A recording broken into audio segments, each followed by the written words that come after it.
Hey guys, what's up? Welcome back here to another week of NFL DFS. Of course, welcome back here to No Huddle Fantasy Sports. This is the NFL Week 10 DFS slate playbook video for this upcoming Sunday's main slate. Now, we will be rushing through this video fairly quickly as we're going to change it up this week basically, go over the Daily Fantasy Nerd Optimizer, still talk about my favorite plays at every single position, go over my notes, and everything you need to build excellent winning lineups this upcoming Sunday. But nonetheless, it's going to be a little bit of a different video here. It's going to help you guys get in, get out, and get your lineup set for this upcoming Sunday. So sit back, relax, and let's talk some NFL DFS for Week 10.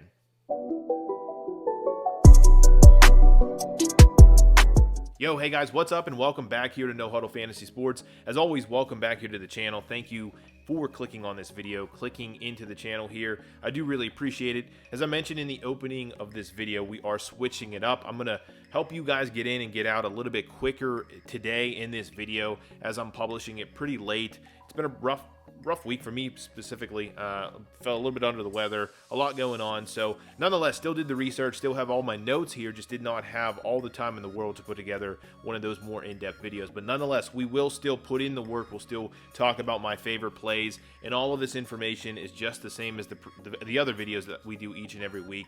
It's just going to be a little bit more abbreviated here. And for you guys that haven't checked out Daily Fantasy Nerd before, we will be working exclusively through Daily Fantasy Nerds Optimizer here. We'll talk about all the plays that they're giving out in terms of projections, the values, each individual position, everything you kind of need in terms of the optimizer will be in front of you here as we walk through it. So if you haven't already, please make sure you do subscribe to the channel here. Make sure you do give these videos a like. Put a lot of effort into this channel, a lot of effort into these videos. So I do appreciate when you guys make sure you are subscribed to the channel.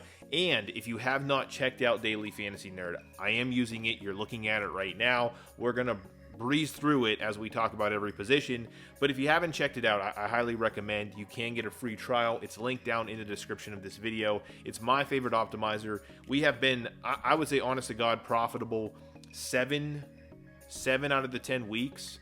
Only playing GPPs, mass entry GPPs. So, I'm not by any means suggesting we're 70% or we're going to hit 70%, but it is an excellent optimizer. It is definitely the tool that I use in these videos, putting them together, finding my plays. All the stuff you need is displayed through this optimizer. And of course, they put together lineups that you can review, you can select, and you can ultimately build around and put into your, whether it's DraftKings or FanDuel lineup. So nonetheless, let's get started here. We want to make sure we get in and get out in this particular video.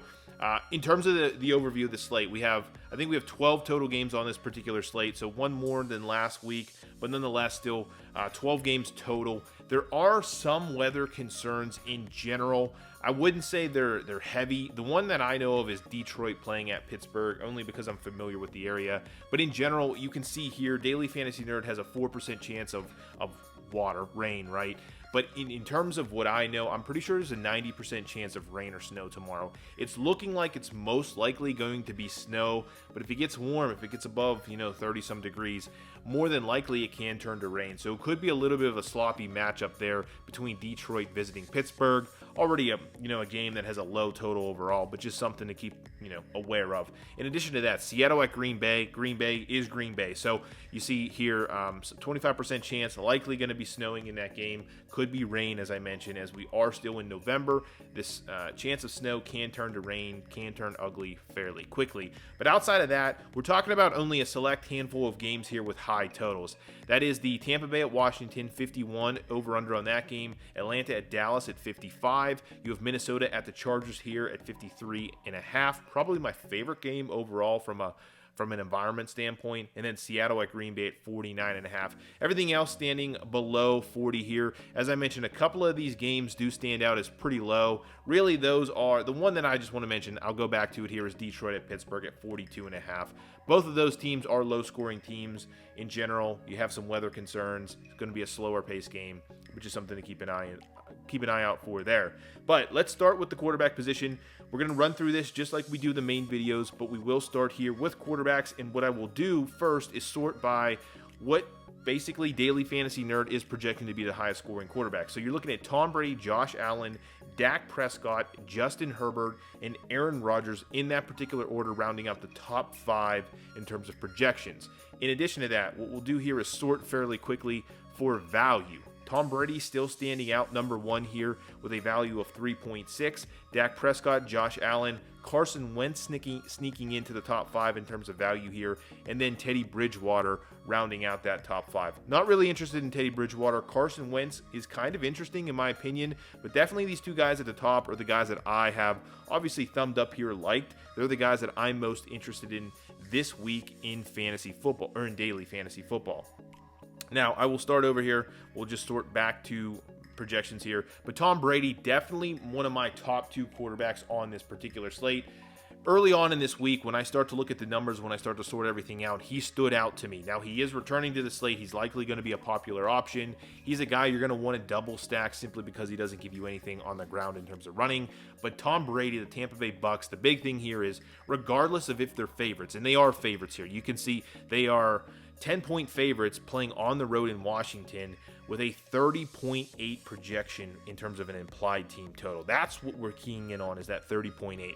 Tons and tons of points projected to be scored by Tom Brady and the Bucks this weekend in Washington. But beyond that, I'm not too worried about Tom Brady shutting it down or them slowing the game down, simply because we've seen it throughout the season, right? They throw the ball a ton. They are, if not the number 1 team in terms of pass to run ratio, they could be top 5.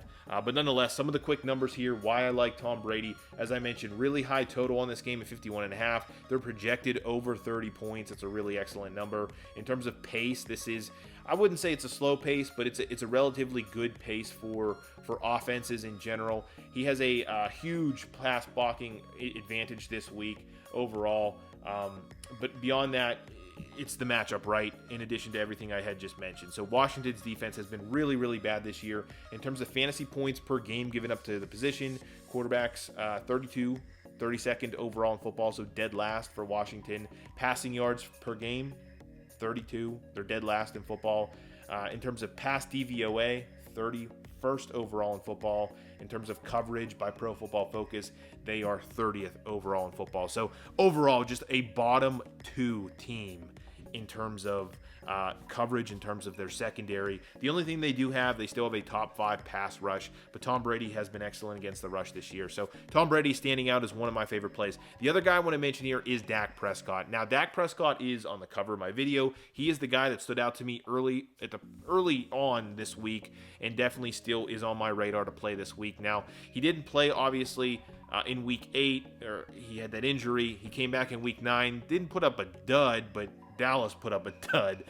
He kind of saved himself towards the end there, throwing a couple of touchdowns. But nonetheless, Dallas did not play good at home versus Denver. Looking to come back this week. And the reasons I like him, obviously, number 1, projected to be scoring a lot of points versus Atlanta. They are playing at home, Dallas in the Dome, in Jerry's house. 32 is the point total projected for Dallas. That's a huge number. Now, they are huge favorites at home at -9. I do like Ezekiel Elliott if you want to come off of Dak Prescott, come off of the stacks there for quarterback, for wide receiver. I do like Zeke. He is definitely a guy that's in play this week. But I do like Dak Prescott as a stack overall. And his price tag is only $6,900 on FanDuel, or on DraftKings, I'm sorry. That's an excellent price tag. It's obviously come down since that bad game last week, or basically has come down all season. He's been around $7,200, $7,100 in week 6, got hurt, 69, and he stayed at 69. But this is a great bounce back spot versus a very weak Atlanta team overall. Some of the numbers in terms of Dak Prescott this week: huge offensive defensive line pass advantage at plus 30%, so should have no issues in terms of pressure or anything like that. In terms of the pass rush for Atlanta this week, Atlanta just does not have a pass rush, and that's the bottom line. They are ranked dead last in the NFL in terms of their pass rush. They're ranked 24th overall in terms of their coverage. Pass DVOA is 28th. Passing yards per game, 13th, and then fantasy points per game, 24. So Atlanta, definitely the same kind of Atlanta team we've come to expect over the last couple of years. Give up a lot of points, play in the dome in Dallas, doesn't matter. Hopefully it stays competitive. It is a 9-point game. Hopefully they don't shut down and go to Ezekiel Elliott early on. But I do like Dak Prescott as a little bit of a leverage here, especially against players like Tom Brady and such. Now, I did mention some of the other value plays. I mentioned Carson Wentz. Other guys that are in play obviously include Josh Allen, I'm not going to go into detail here. I do like Justin Herbert, though, is the third guy I will mention on this particular video, and I won't break it down any further than that. The simple fact that he has projected a lot of points playing in Minnesota. I like the environment there. A lot of points to be scored in that game. It's going to be a back-and-forth game, in my opinion. I'm sorry, he's playing at home versus Minnesota. I do like a lot of players on the Minnesota side. I'll talk about some of them here up in the other positions, but in general, I do like Justin Herbert. I do like the stack with players like obviously Keenan Allen, who is questionable but should be playing. I do like him with Mike Williams, whose price has come down to a point where I think we can take a stab. But nonetheless, Justin Herbert is in play this week. Coming off an excellent game against Philadelphia last week, I think it's a similar spot at home this week. We'll see how it plays out, but definitely Justin Herbert is rounding out my top 3 at the quarterback position. Now let's bounce over to the running back position, and we'll do a similar deal here, right? We'll talk about the top 5 from a projection standpoint. That includes Najee Harris, Dalvin Cook, Austin Eckler, Jonathan Taylor. Should not be on there. Oh, no, Jonathan Taylor is correct, sorry. Jonathan Taylor and then Christian McCaffrey are the top 5 in terms of projections. In terms of value, you're looking at D'Ernest Johnson, who, if you haven't heard by now, is the value on this particular slate.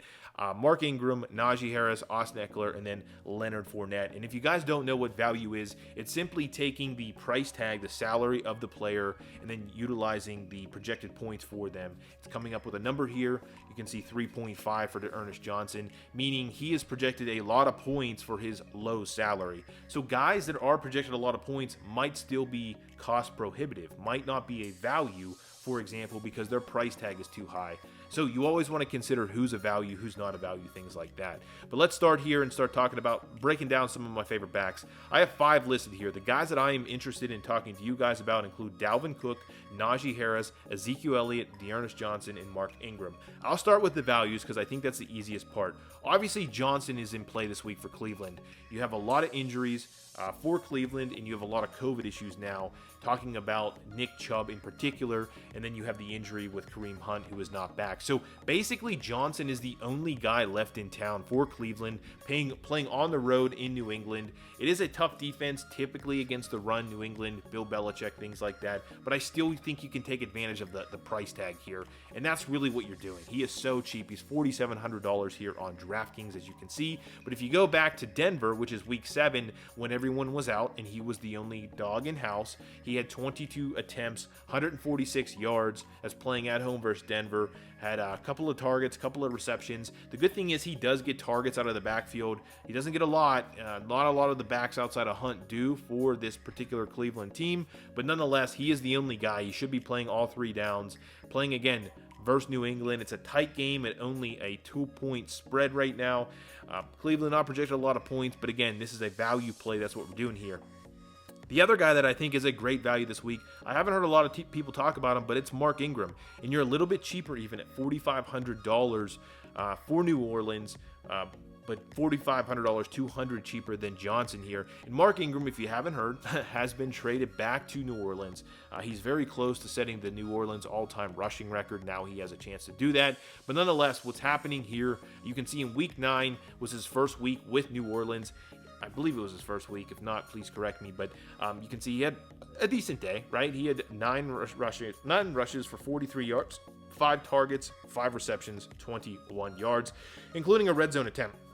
The key here is Alvin Kamara has been rolled out for week 10. So he had, nearly double-digit rushing attempts, but he did have double-digit opportunities in week 9 with Kamara. So now he should be the only guy in town, obviously familiar with that offense, obviously familiar with Peyton. Everyone, he was a guy that grew up as a running back in New Orleans. So the point here, again, not that anything in particular about Tennessee is attractive. They are good against the run. They're a pretty good defense this year overall, but there's nothing crazy about them. Nothing that stands out is definitely don't take a player against them, a running back. But nonetheless, Mark Ingram is $4,500. So we're going to take advantage of that. He is one of the top 2 values on the particular slate, and he's one of my top 2 players that you should be including in some of your lineups here. But other guys I want to talk about here very quickly. Najee Harris is a guy that everybody is talking about. I mentioned the weather in in Pittsburgh against Detroit is looking to be kind of skeptical, but you really can't deny what Najee Harris is doing this year. He's not coming off the field, basically. Over his last 3 games, he's averaging 83 consistently, 83% of the snaps. In terms of opportunities, you're seeing on average over the last 3 games, 28 plus opportunities per game. That by far, I think by 4 there, but by far leads the slate in terms of opportunities. Opportunities are simply defined as you take the rushing attempts plus the targets, and you get basically how many opportunities he's getting per game. And you can see here, 23, 24, 26, 22 rushing attempts. Now, his numbers aren't great, but he is finding the end zone. He's getting a lot of red zone work. 4 rushing attempts, 3 rushing attempts, and 2. He's also getting a few targets. Now, would we love 19 targets like he saw in week 3? Absolutely. I don't know if we'll ever see that again. I don't think the Steelers intended that to happen, but nonetheless, versus this Detroit team, Najee Harris does stand out as a great player. There's not anything in particular other than the matchup here that I want to talk about, including how they grade out against the rush. So Detroit in general, according to Pro Football Focus, is 28th overall in football against the rush. Rush DVOA is 22nd. In terms of rushing yards per game, they're sitting at 24th. In terms of yards per carry, they're 10th, so they're not the worst against yards per carry. But in terms of fantasy points per game given up to running backs, they're 25th. So basically a bottom 3rd, bottom 4th of the NFL team. Detroit is versus the run. Now they're playing on the road in Pittsburgh, bad weather game. They're a team that's used to probably playing indoors. Not a great team this year, defeated. We'll see what happens, but I do really like Najee Harris. Just be mindful that he's going to be highly owned. I talked about very quickly the Dallas guys. I talked about Dak Prescott is definitely a guy I'm interested in, but Ezekiel Elliott definitely stands out. And I won't spend too much time here other than the fact that, high game, huge favorite, -9, good price tag at $7,000. Coming off a couple of bad games here, definitely a good bounce back spot. In general, that's really it with him, right? He's a guy that's going to get fed when they're leading. Hopefully they bounce back this week. I suspect they will. But the other guy that I think standing out to me is Dalvin Cook. Now, he is playing on the road here. He is $8,000 on DraftKings. But overall, I think this is a sneaky spot for him to really, really turn up. Now, there's 53 points projected for this particular game. It is one of the best environments in terms of scoring. 25 points are projected for Minnesota here. They are on the road against the Chargers, and they're +3 underdogs. But it is a great environment for running backs against the Chargers. They are kind of funneled to the run. You can see here, according to Daily Fantasy Nerd, they're 44. It's a 44% advantage for a running back versus this particular defense of the Chargers. In terms of the position, it's an 8% boost overall against the norm. You can see he's one of the highest projected running backs overall. But nonetheless, as I mentioned, I think some of the ancillary things also stand out. In terms of defense, rush, 19th. In terms of rush DVOA, this is the Chargers, 15th. In terms of yards per carry, 11th. In terms of fantasy points per game, 24th. So they're almost as bad as Detroit overall. Now, Dalvin Cook is a guy that can explode at times, but does have duds. He is a guy that gets targets out of the backfield, so I'm not worried about him coming out of the game or anything like that. If they do go down, they are on the road, but I do like Dalvin Cook as another running back here. We are moving over to wide receivers. We're going to wrap this up over the next couple of minutes here, but you can see here I've highlighted a number of guys right off the bat, but in terms of projections here, the top guys stand out as Devontae Adams, Stephon Diggs, A.J. Brown, Mike Evans, and Deontay Johnson. In terms of value, you are looking at, according to Daily Fantasy Nerd, Adams, Evans, Johnson, Michael Pittman, and Amari Cooper. Now, some of those guys are in play simply because they stack well with the players, the quarterbacks we mentioned. Those in particular I'm talking about. If you're going to play Dak Prescott, obviously you're going to be considering Amari Cooper. You're going to be considering CeeDee Lamb. Both of those guys in play at home versus Atlanta. A bad defense, has been a bad defense for years. Stacks very well with Dak Prescott. 32 projected points for them. Highest on the slate. Excellent guys. You know who they are. They get ridiculous usage too. In addition to that, you're talking about somebody like Tom Brady, right? Chris Godwin is in play this week, although the guy I like most for him is Mike Evans. My recommendation, as I mentioned, though, if you're playing Tom Brady because he's immobile, basically, doesn't score touchdowns on the ground, doesn't add any value on with his legs, you want to double stack, so definitely, Godwin, Mike Evans. Antonio Brown, I'm not sure if he's going to be playing tomorrow or not, but he's definitely in play with Tom Brady should you go that route. And then finally here, I do really like, as I mentioned, Justin Herbert again this week. Keenan Allen stands out as a guy that's finally starting to turn over to the Keenan Allen of pass and targets and everything else. He's a guy that gets a lot of targets for this particular team. I do want to definitely stack Keenan Allen with Justin Herbert, but Mike Williams' price is now $6,600. Again, really high total for this game, great environment. He has not been performing well. That's by far, true here. You can see what's happened over the last 3 or 4 weeks, but nonetheless, he can explode at times. I think you're kind of seeing a shift, right? Those games where he's playing bad, Keenan Allen has been kind of exploding, and vice versa. So, take your time if you want to look at Mike Williams, but he's a guy I'm definitely considering adding to that stack here. Now, you do want to come back with guys. Terry McLaurin is the only guy I'm interested in coming back against a Tom Brady stack here. He is up and down for the season, but in my opinion is still an elite receiver, gets a ridiculous amount of usage for this team. Although it might not be good usage, it might not be the best quarterback in the world throwing him the ball. Terry McLaurin is definitely in play as the only guy I'm interested in coming back against a Tom Brady stack with. Jerry Jeudy is a guy that I'm just generally interested in every single week. I think he is an incredible athlete, an incredible receiver. You're starting to see it show up these last couple of weeks since he's been back from injury. You saw Sutton's usage go down. Jerry Jeudy's usage goes up. His ADOT's up. All that stuff you want here. Jerry Jeudy is a guy I'm definitely interested in this week. In addition to that, I talked about some of these other players. Justin Jefferson, Dalvin Cook, both those guys are coming back against a Justin Herbert stack. But Justin Jefferson stands out to me as a guy that gets ignored each and every week.